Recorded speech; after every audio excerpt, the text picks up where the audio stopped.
Hi, this month I wanted to speak to you about some of the things that you really need to know about methamphetamine, whether it's for simple possession, distribution, sales. These are the things you really need to know and understand about Arizona law.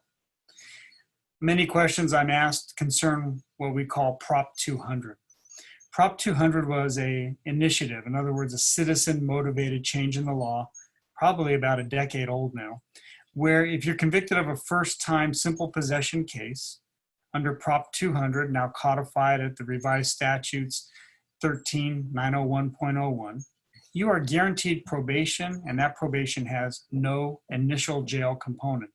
If you screw up on probation, jail was a possibility, prison might be a possibility, but under Prop 200 for most drug convictions, you could not go to jail. One big exception, methamphetamine.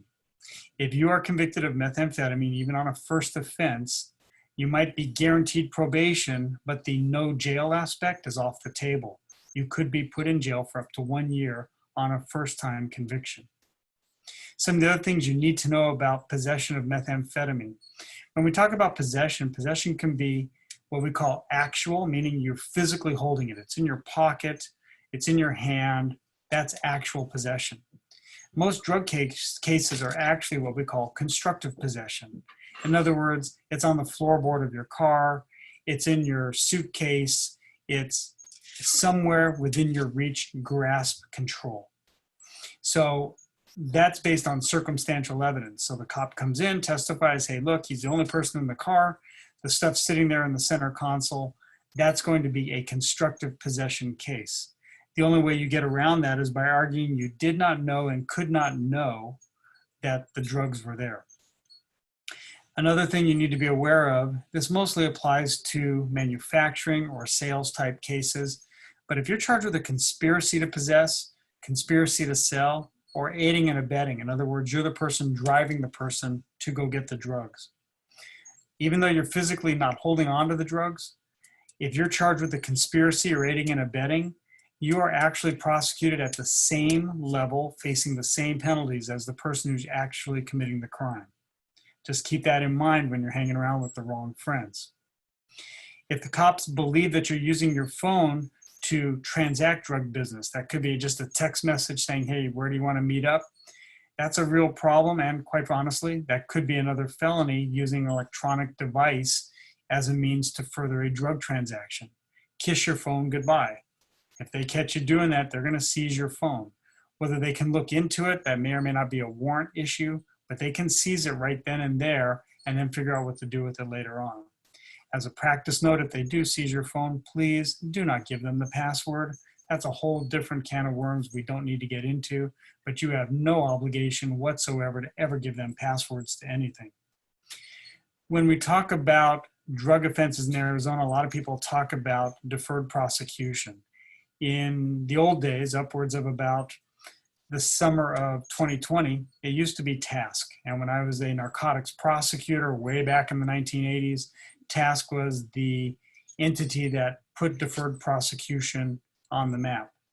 But in this past summer, TASC is no longer the situation that is handling the deferred prosecution. Instead, they're going to a company called Sage, and they have a slightly different program. What you need to understand about deferred prosecution is that if you're eligible, if you're granted access into the program and you complete the program successfully, the criminal charges will be dismissed.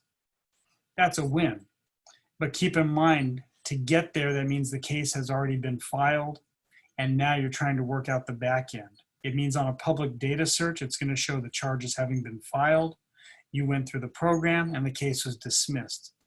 There may be ways of avoiding even that on your record, but until you get a counsel on board that knows how to work the system, you're not going to know if you're going to qualify for a pre-filing type of diversion rather than deferred prosecution.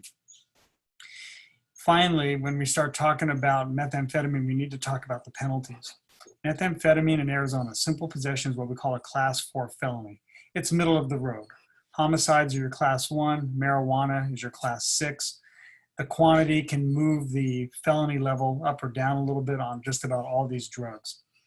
But what you need to know about methamphetamine is that it starts as a class 4 felony. As a class 4 felony, you could go to prison for up to 3.75 years. If it's your first offense, again, you're guaranteed probation, but that probation could come with up to 1 year in jail. That's not a real good way you want to be thinking about how to handle your drug addiction. Get the help first, think about the criminal action second, but you need an attorney that knows how to navigate this whole system to avoid those types of penalties.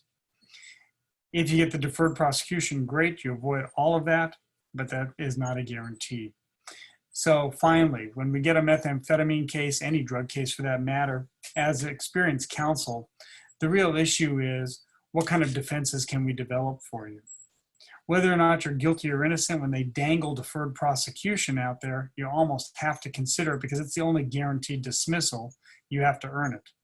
But in many cases, you have to also weigh the admission cost into a deferred prosecution. You have to sign a piece of paper that says, yes, the drugs were mine, and yes, I knew I had them. If you have a professional license, a doctorate, anywhere, you have to practice as a nurse, some financial institutions, teachers, that written admission, whether or not you're convicted of anything down the road. Your case gets dismissed, you're not convicted. But that written admission to get you into the deferred prosecution can cost you your fingerprint card, can cost you your professional license. There are problems with getting into deferred prosecution, and even though if it's offered, it may not be the best outcome for you.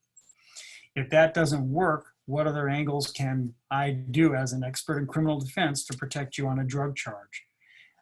First out, hey, was the traffic stop even legal? Or the stop on the street, was it legal? Did they have a reason to talk to you?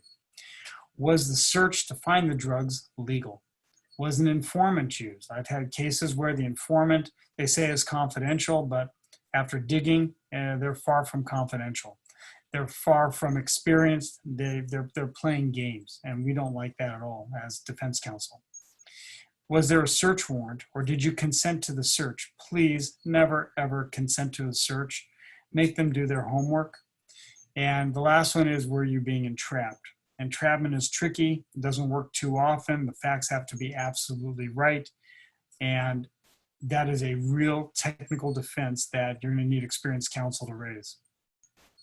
Sometimes your defense is that you are what we call merely present. In other words, people around you are using drugs. You just happen to be there.